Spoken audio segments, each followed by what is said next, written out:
Selamat berjumpa lagi dengan saya dalam mata kuliah Hukum Tata Ruang. Saya akan berbicara mengenai konsep dasar hukum tata ruang, ya. Sebagaimana diketahui, penataan ruang menyangkut seluruh aspek kehidupan, sehingga masyarakat perlu mendapat akses dalam proses perencanaan penataan ruang. Konsep dasar hukum penataan ruang terdapat dalam pembukaan Undang-Undang Dasar 1945 alinea keempat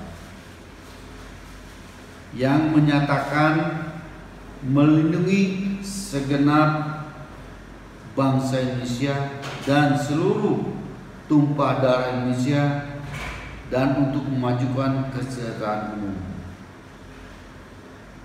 mencerdaskan kehidupan bangsa, dan ikut serta melaksanakan ketertiban dunia.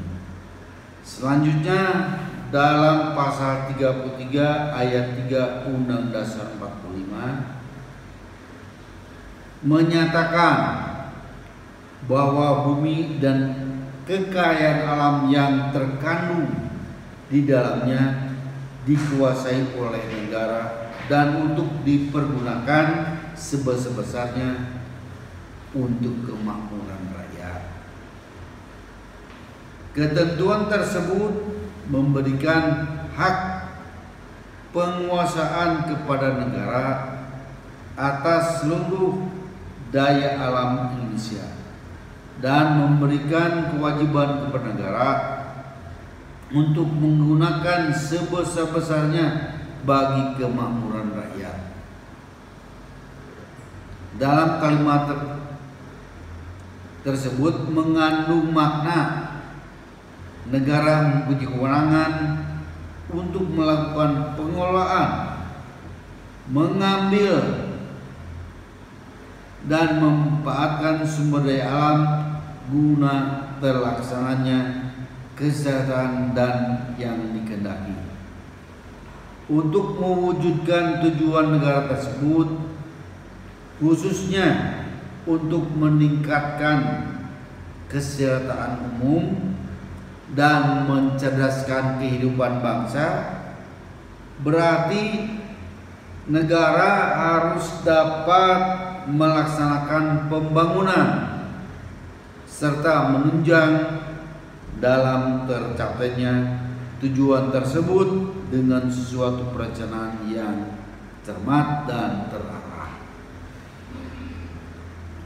Apabila kita cermati secara seksama kekayaan alam yang ada dan dimiliki oleh negara, yang semuanya itu dimiliki suatu nilai ekonomis, makna dalam pemanfaatannya harus diatur dan dikembangkan dalam pola tata ruang yang terkoordinasi, sehingga tidak akan adanya perusakan dalam lingkungan hidup. Upaya perencanaan pelaksanaan tata ruang yang bijaksana adalah kunci dalam pelaksanaan tata ruang agar tidak merusak lingkungan hidup. Dalam konteks penguasaan negara atas dasar sumber daya alam, melekat di dalam kewajiban negara untuk melindungi, melestarikan, dan memulihkan lingkungan hidup secara utuh.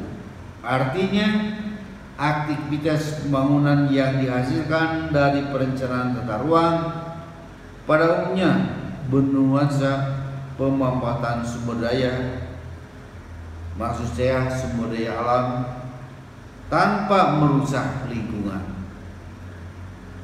ya, tanpa merusak lingkungan.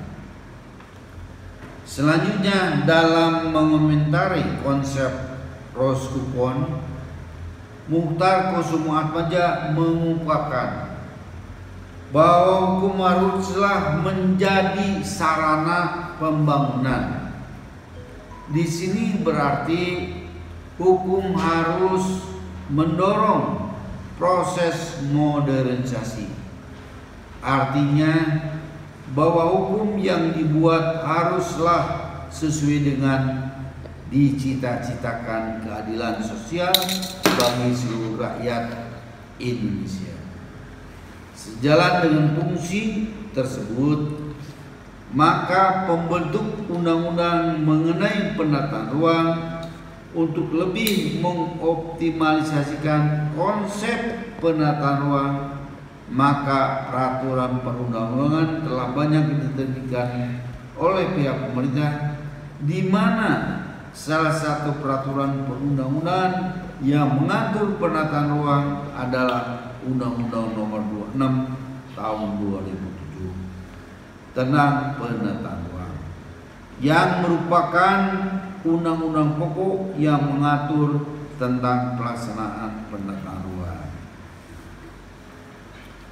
Selanjutnya, ada 4 fakta mengapa tata ruang diperlukan.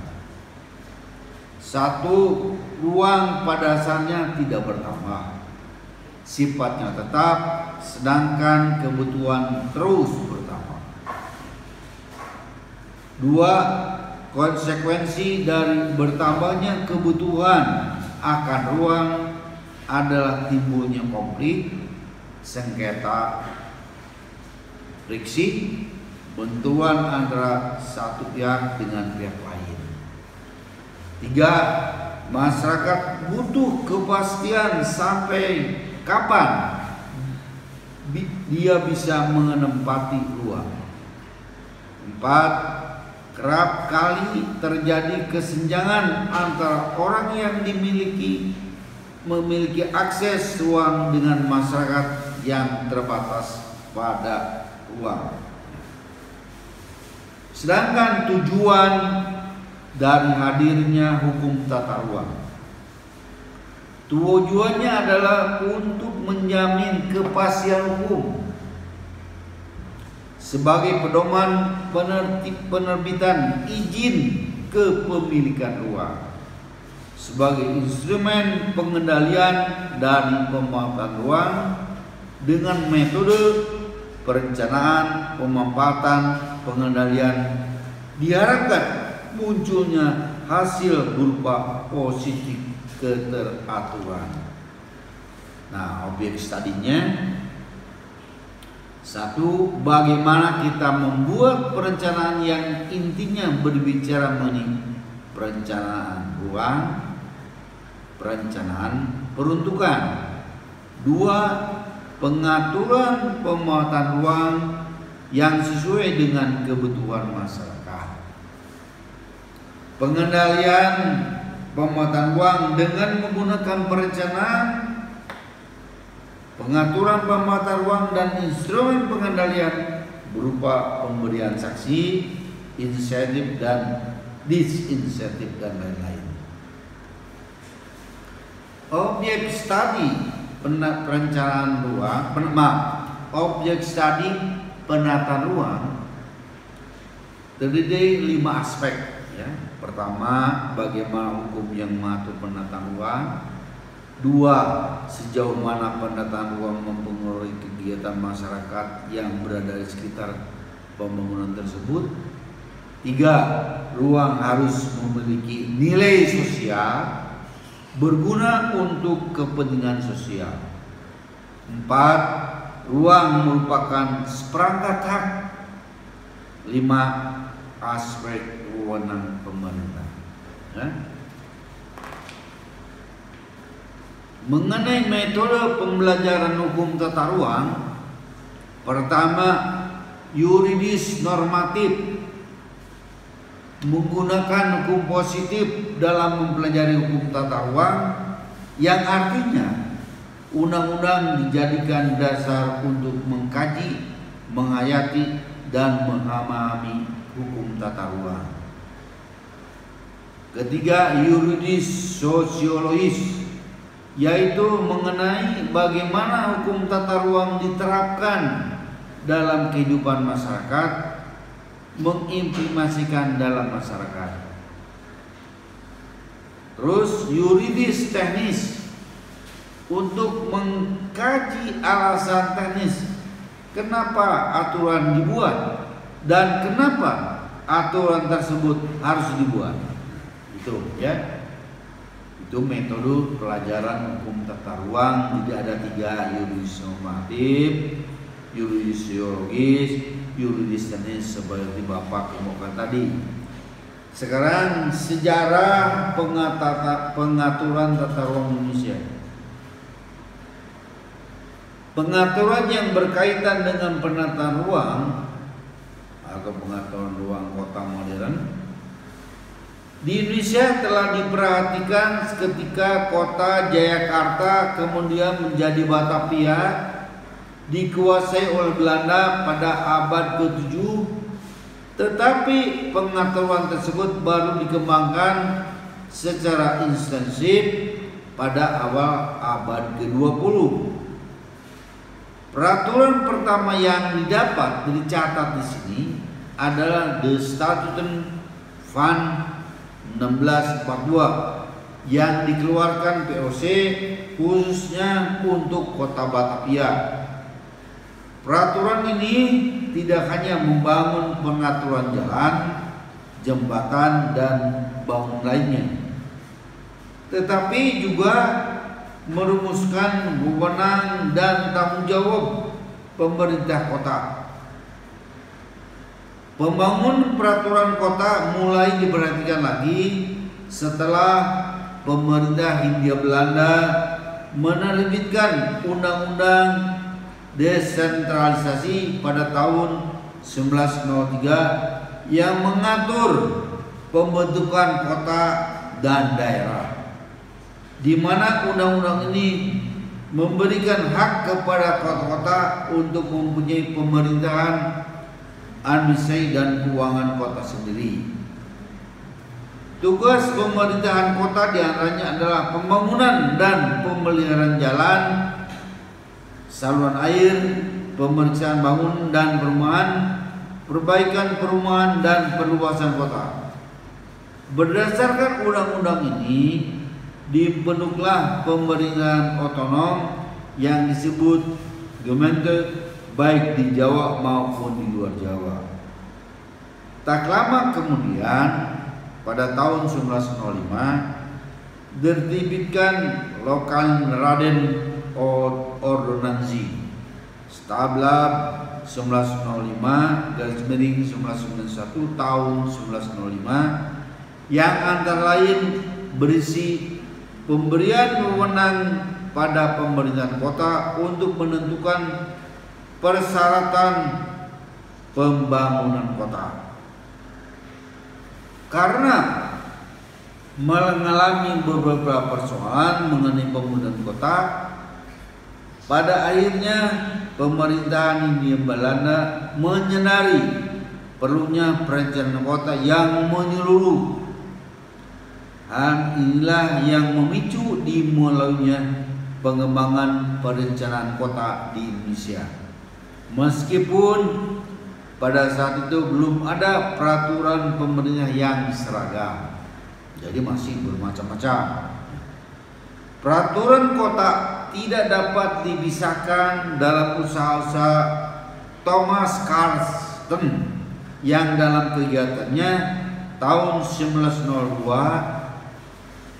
sampai dengan 1940 telah menghasilkan dasar-dasar yang kokoh bagi perkembangan peraturan pembangunan kota yang menyeluruh, antara lain untuk penyusunan rencana umum, rencana detail, dan peraturan bangunan.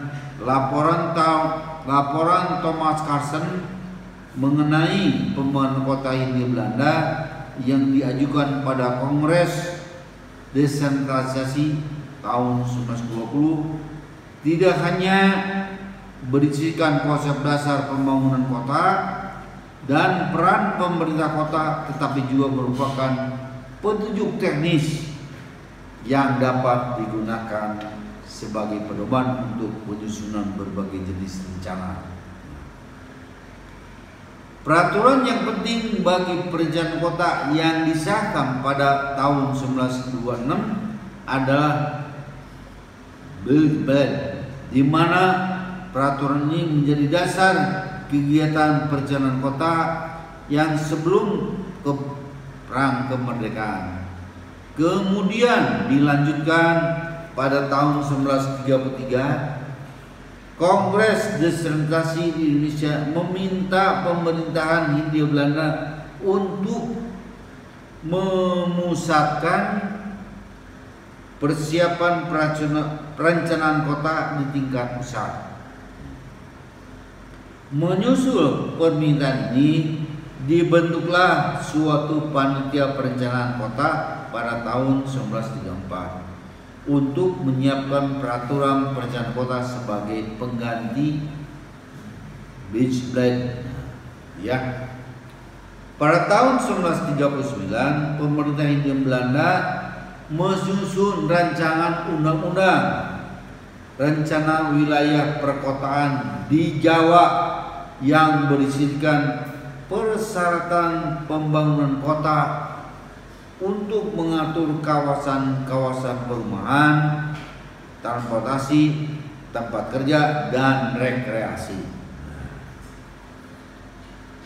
Masuknya Jepang ke Indonesia dan adanya perang kemerdekaan Indonesia menyebabkan rencana undang-undang wilayah perencanaan perkotaan di wilayah Jawa baru disahkan pada tahun 1948 dengan nama Stand Warming Ordinance Stablab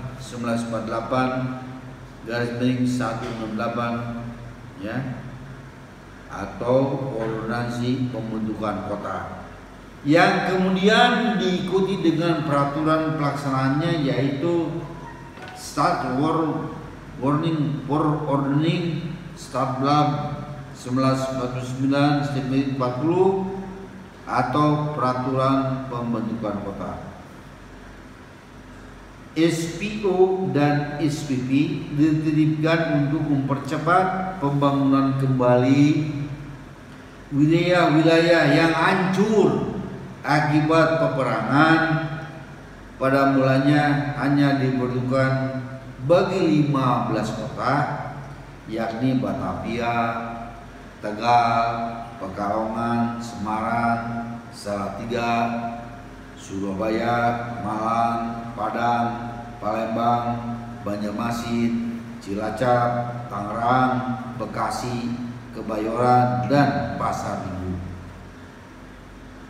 Ya. Pesatnya perkembangan kota dan berubahnya karakteristik kota menyebabkan SPU tidak sesuai lagi untuk mengatur penataan ruang Indonesia. Selain hanya diperuntukkan bagi 15 kota, ordonansi ini hanya menciptakan dan mengatur kawasan-kawasan elit serta tidak mampu mengikuti perkembangan yang ada. Karena itulah pemerintah Indonesia mengajukan rancangan undang-undang bina kota pada tahun 1970 yang dipersiapkan oleh Departemen PUTR. Rancangan undang-undang ini mencakup ketentuan antara lain tahap pembangunan, pembiayaan pembangunan, peraturan bangunan, dan peremenjaan kota. Namun usulan tersebut tidak pernah disetujui. Ya. Setelah melalui proses panjang, akhirnya Indonesia menyusun Undang-Undang Nomor 24 Tahun 92 tentang penataan ruang, yang akhirnya undang-undang tersebut disahkan dan berlaku. Namun seiring dengan adanya perubahan terhadap paradigma otonomi daerah melalui ketentuan Perundang-undangan Nomor 32 Tahun 2004 yang sekarang berubah lagi dengan pemerintahan yang baru mengenai undang-undang pemerintahan daerah, maka ketentuan mengenai penataan ruang mengalami perubahan yang ditandai dengan digantinya Undang-Undang Nomor 24 Tahun 92 tentang penataan ruang menjadi Undang-Undang Nomor 26 Tahun 2007 tentang penataan ruang. Nah, itu sekilas sejarah peraturan perundang-undangan mengenai penataan ruang di Indonesia, ya. Nah, selanjutnya Bapak akan merangkan mengenai rencana ruang mengenai perencanaan tata ruang perkotaan, ya. Penataan ruang khusus di perkotaan sebenarnya sudah dimulai sejak zaman Belanda. Setelah kemerdekaan ada peraturan bagi tahun 85 berupa surat keputusan bersama Menteri Dalam Negeri dan Menteri Pekerjaan Umum dalam Perencanaan Kota. Sesuai dengan surat keputusan tersebut, Departemen Dalam Negeri bertanggung jawab di bidang administrasi perencanaan kota. Sedangkan Departemen Pekerjaan Umum bertanggung jawab di bidang teknik tata ruang kota. Itu kalau Departemen Dalam Negeri bertanggung jawab di bidang administrasi, sedang Departemen Pekerjaan Umum di bidang teknis, ya, teknisnya tata ruang kota. Atas dasar pembagian wewenang itu, Menteri Pekerjaan Umum mengeluarkan putusan Menteri Pekerjaan Umum nomor 60/KPTS/86 tentang perencanaan tata ruang kota. Dan Menteri Dalam Negeri mengeluarkan peraturan Menteri Dalam Negeri nomor 2 tahun 87 tentang pedoman penyusunan rencana kota. Ya. Rencana umum tata ruang kota adalah suatu rencana pemanfaatan ruang kota yang berisikan rencana pembangunan kota yang terkait dengan ruang sehingga tercapai tata ruang kota yang dituju dalam kurun waktu tertentu di masa yang akan datang. Rencana program pembangunan kota disusun untuk 20 tahun ke depan, dibagi dalam tahapan 5 tahunan. Dan dalam hal ini harus dipadukan pendekatan sektoral dengan pendekatan regional, ya. Sesuai dengan keputusan Menteri Pekerjaan Umum nomor 64/KPTS/1986 tentang perencanaan tata ruang kota, terdapat 4 tingkatan rencana tata ruang kota sebagai berikut. Pertama, rencana umum tata ruang perkotaan, yaitu menggambarkan posisi kota yang direncanakan terhadap kota lain secara nasional dan hubungannya dengan wilayah belakangnya. 2. Rencana umum tata ruang kota, yaitu menggambarkan pemanfaatan ruang kota secara keseluruhan. 3. Rencana detail tata ruang kota, yaitu menggambarkan pemanfaatan ruang kota secara lebih rinci. Dan 4. Rencana teknik ruang kota, yaitu menggambarkan rencana geometri pemanfaatan ruang kota sehingga bisa menjadi pedoman dalam penentuan site plan pembangunan konstruksi kota, ya. Jadi di sini ada 4, ya, kaitan pengertian rencana umum tata ruang perkotaan, ya. Selanjutnya A, mengenai kriteria kota. untuk menetapkan apakah suatu konsentrasi pemukiman itu sudah dapat dikategorikan sebagai kota atau belum. Maka perlu ada kriteria yang jelas untuk membedakannya. Salah satu kriteria yang umum digunakan adalah jumlah dan kepadatan penduduk. Bagi kota yang sebelumnya sudah berstatus kota atau dikenal luas sebagai kota, atau dulu namanya Kota Ahmadiyah, sekarang disebut kota. Maka permasalahannya adalah berapa besar sebetulnya kota tersebut, misalnya ditinjau dari sudut jumlah penduduk atau luas wilayah yang termasuk dalam kesatuan kota.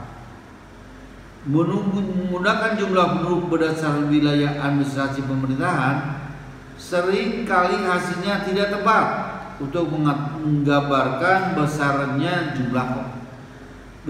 sebuah kota karena belum memenuhi persyaratan sebagai wilayah kota. Pada kondisi lain, kota itu sebetulnya sudah melebar melampaui batas administrasi.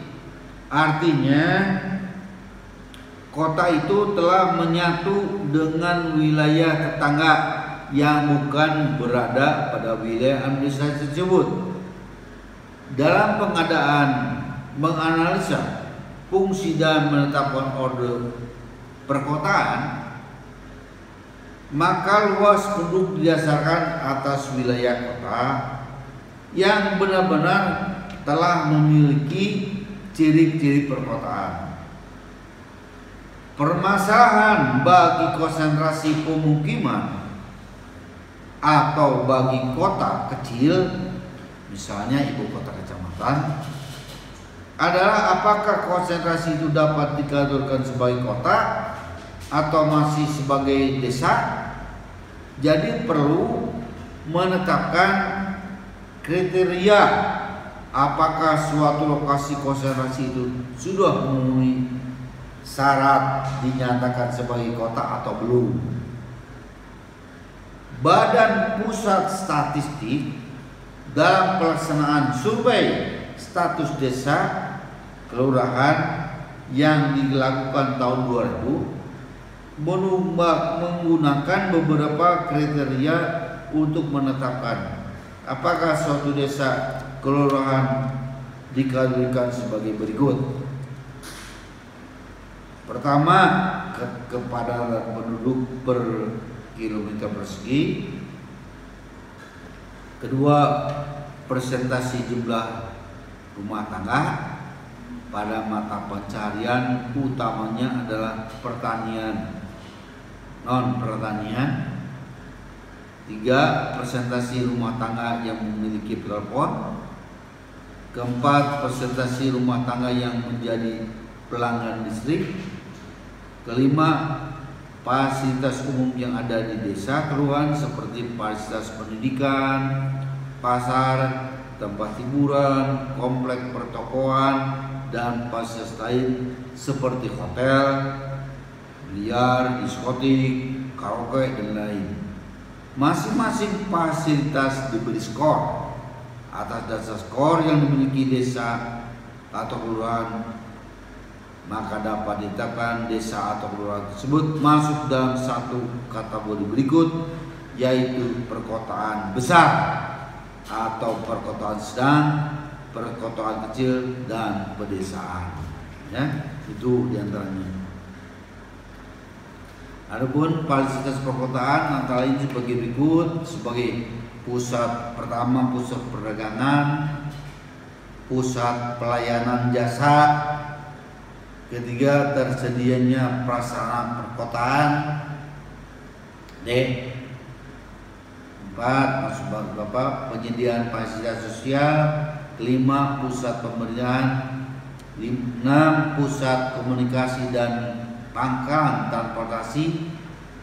6, lokasi pemukiman yang tertata. Jadi pusat perdagangan, pusat pelayanan jasa, ya, tersedianya prasarana perkotaan, pusat penyediaan fasilitas sosial, pusat pemerintahan, pusat telekomunikasi dan pangkalan transportasi. Nah, ini terminal, subterminal, jadi lokasi pemukiman yang tertata, perumahan yang tertata. Jadi dapat disimpulkan bahwa semakin banyak fungsi dan fasilitas perkotaan, makin meyakinkan bahwa lokasi konsentrasi itu adalah sebuah kota. Ya. Nah, selanjutnya kaitan, nah ini rencana tata ruang kota ini harus diberisikan berikut mengenai kebiasaan pengembangan penduduk kota. Pertama, rencana pempataan ruang kota, rencana struktur pelayanan kegiatan kota. Terus keempat, rencana sistem transportasi, ya. Terus kelima, rencana sistem jaringan utilitas kota. Keenam, rencana kepadatan bangunan kota. Ini jangan sampai padat sekali, kita lihat. Ini yang perlu diatur. Rencana ketinggian bangunan jangan sampai tidak terkendali. Rencana pemanfaatan air baku, rencana penanganan lingkungan kota, tahapan pelaksanaan bangunan, indikasi unit pelayanan kota. Nah, ya. Jadi kebijaksanaan bangunan penduduk kota berkaitan jumlah penduduk dan kepadatan penduduk pada setiap wilayah kota. Jumlah penduduk untuk keseluruhan kota harus diproyeksikan dengan memperhatikan tren masa lalu dan adanya berbagai perubahan ataupun usaha kegiatan yang dapat membuat laju pertumbuhan penduduk dapat lebih cepat atau lebih lambat di masa lalu. Ya, itu saudara-saudara, materi kuliah hari ini mengenai sudah saya bawa sampaikan mengenai konsep dasar hukum tata ruang perkotaan serta sejarah pengaturan hukum tata ruang di Indonesia. Ya, saya minta pertanyaan dan tanggapannya ya untuk mata kuliah ini. Sekian, terima kasih. Wassalamualaikum warahmatullahi wabarakatuh.